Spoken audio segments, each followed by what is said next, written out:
معزز سامعین کرام، آپ سن رہے ہیں تیاری اردو چینل پر تاریخ سلطنت عثمانیہ، سب ہیڈنگ مراد کے کارنامے۔ مراد کا عہد حکومت تاریخ آل عثمان کے اہم ترین عہدوں میں سے ہے۔ اس نے 30 سال تک حکومت کی، ان میں سے 24 سال میدان جنگ میں صرف کیے اور ہر جنگ میں کامیاب رہا۔ مراد سے پہلے ترکوں کا مقابلہ یورپ کی قوموں میں سے صرف بازنطینیوں سے ہوا تھا، جن کی سلطنت اپنے زوال کے آخری منازل طے کر رہی تھی، لیکن مراد کی ظفریاب فوجیں ان ملکوں میں بھی پھیل گئیں جو یورپ کی نہایت طاقتور سلانی قوموں کے زیر نگی تھے، اور بلغاریہ، سرویا اور بوسنیا پر دولت عثمانیہ کا تسلط قائم ہو گیا۔ مراد ہی کے عہد میں اول بار آل عثمان اور اہل ہنگری کا مقابلہ پیش آیا، جس میں مؤخر الذکر کو سخت شکست کا سامنا کرنا پڑا۔ مراد کی فتوحات نے سلطنت عثمانیہ کے دائرہ اقتدار کو بڑھا دیا اور بعض ریاستوں مثلاً سرویا اور بوسنیا سے محض خراج قبول کرنے پر قناعت کی گئی، تاہم تھریس، مقدونیہ اور جنوبی بلغاریہ کی ریاستیں مکمل طور پر سلطنت عثمانیہ میں شامل کر لی گئیں۔ مسٹر گینس لکھتے ہیں، 30 سال تک مراد نے عثمانیوں کی سیادت ایسے سیاسی تدبر کے ساتھ کی کہ اس عہد کا کوئی مدبر اس پر فوقیت نہ حاصل کر سکا، محض اس لیے کہ مراد کی بنسبت محمد فاتح اور سلیمان اعظم سے متعلق ہماری معلومات بہت زیادہ ہیں۔ مراد کا صحیح مقام کہ وہ خاندان عثمانی کا سب سے زیادہ ممتاز و کامیاب ماہر سیاست اور محارب تھا، کبھی پہچانا نہ جا سکا۔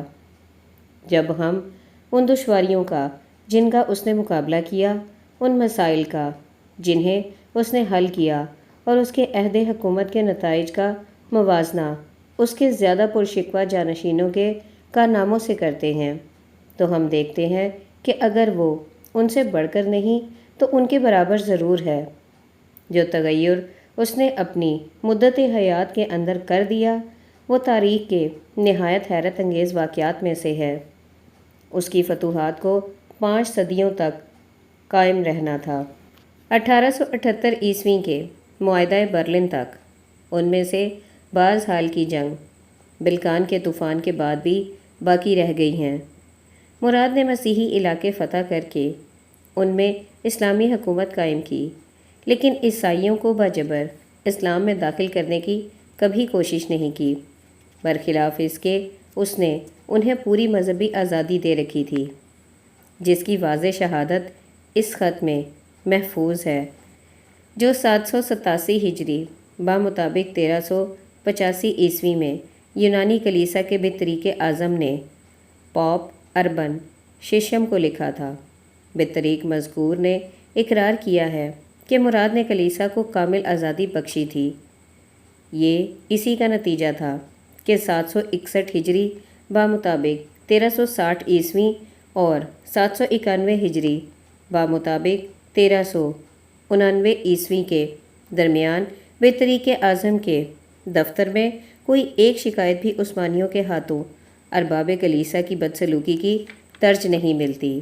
سب ہیڈنگ بایزید اول یلدرم۔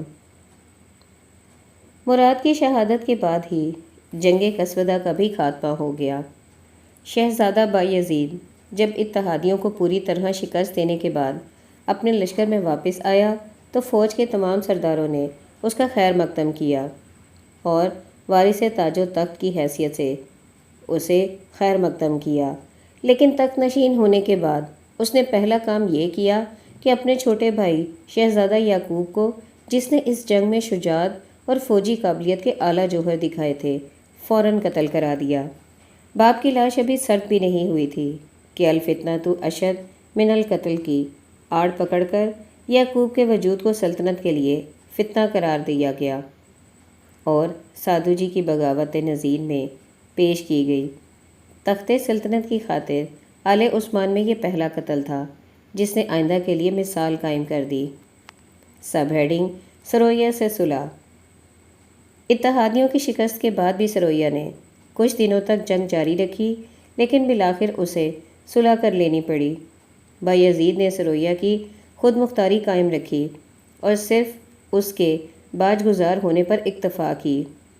لازار کے جانشین شاہ اسٹیفن نے سالانہ خراج کے علاوہ 5000 سپاہیوں کا ایک دستہ سلطان کی خدمت کے لیے ہر وقت تیار رکھنے کا معاہدہ کیا۔ نیز اپنی بہن شہزادی ڈیسپینا کو بایزید کے نکاح میں دے دیا۔ اس نے یہ بھی وعدہ کیا کہ سلطان کی تمام لڑائیوں میں وہ اپنی فوج لے کر خود شریک ہوا کرے گا۔ چنانچہ آخر وقت تک وہ اس معاہدے پر قائم رہا اور نائکوپولس اور انگورا کی مارکۃ الارا جنگوں میں اسٹیفن بایزید کے دوش بدوش لڑتا رہا اور سروئی افواج کی خدمات حد درجہ وقی اور مؤثر ثابت ہوئیں۔ سب ہیڈنگ: شہنشاہ سے جدید صلح نامہ۔ سرویا سے صلح کرنے کے بعد بایزید قسطنطنیہ کی طرف متوجہ ہوا اور اینڈرونکس کو تخت پر بٹھانے کی دھمکی دے کر شہنشاہ پلیولاگس کو ایک جدید صلح نامے پر مجبور کیا، جس نے بازنطینی سلطنت کی رہی سہی حیثیت بھی خاک میں ملا دی۔ جان اور اس کے لڑکے منوئل نے، جو تخت سلطنت میں اپنے باپ کا شریک تھا، معاہدہ کیا کہ 30,000 طلائی سکے بطور خراج ہر سال ادا کرتے رہیں گے اور 12,000 کا ایک فوجی دستہ بایزید کی خدمت میں ہمیشہ حاضر رکھیں گے۔ ایشیائے کوچک میں بازنطینی سلطنت کے مقبوضات میں سے اب صرف ایک قلعہ فلیڈلفیا باقی رہ گیا تھا۔ اس صلح نامہ میں وہ بھی بایزید کے نام لکھ دیا گیا، لیکن اس قلعے کے یونانی افسر نے شہنشاہ کے حکم کے باوجود قلعہ خالی کرنے سے انکار کر دیا۔ بایزید نے شہنشاہ کو مجبور کیا کہ وہ خود اپنی فوج کے ذریعے سے قلعہ خالی کرا دے۔ چنانچہ دولت بازنطینیہ کے انتہائی زوال کا یہ عبرتناک واقعہ بھی ظہور میں آیا کہ یونانی سپاہیوں نے فلیڈلفیا پر حملہ کیا اور اسے فتح کر کے بایزید کے حوالے کر دیا۔ سب ہیڈنگ: اناطولیہ کی فتوحات۔ ایشیائے کوچک کی اکثر ترکی ریاستیں سلطنت عثمانیہ میں شامل ہو چکی تھیں۔ بایزید نے باقی ماندہ پر بھی قبضہ کر لینا چاہا اور سب سے پہلے ایدین کی طرف بڑھا۔ ایدین کو فتح کرنے کے بعد اس نے امنتشا اور صادر خان کا رخ کیا۔ ان ریاستوں کے امیروں نے بھاگ کر امیر کستمونی کے پاس پناہ لی اور امنتشا اور صادر خان سلطنت عثمانیہ میں شامل کر لی گئیں۔ ایدین، امنتشا اور صادر خان کی فتوحات کا نتیجہ یہ ہوا کہ عثمانی ترک بحر ایجین کے ساحل تک پہنچ گئے۔ یہیں سے عثمانی بحری طاقت کی ابتدا ہوئی۔ گو بایزید کے عہد میں اس کو ترقی نہ ہو سکی۔ 60 جہازوں کا پہلا عثمانی بیڑا 792 ہجری بمطابق 1390 عیسوی میں روانہ ہو کر جزیرہ کیوس پر حملہ آور ہوا۔ اس کے بعد بایزید نے سمرنا پر حملہ کیا۔ یہ شہر یروشلم کے مبارزین سینٹ جان کا مقبوضہ تھا۔ بحری قوت کے ناکافی ہونے کی وجہ سے بایزید کو 6 ہفتوں کے بعد سمرنا کا محاصرہ اٹھا لینا پڑا۔ ریاست تکا کے ایک حصے پر مراد کے زمانے میں قبضہ ہو چکا تھا۔ بایزید نے بقیہ علاقے کو بھی اپنی حدود سلطنت میں لے لیا۔ اب صرف 2 ریاستیں کرمانیہ اور کستمونی سلطنت عثمانیہ میں شامل ہونے سے رہ گئی تھیں۔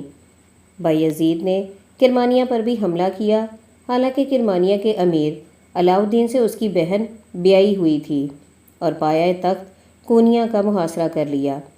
علاؤالدین نے کرمانیہ کا ایک ٹکڑا، جس میں آک شہر بھی شامل تھا، بایزید کی نظر کر کے صلح کر لی۔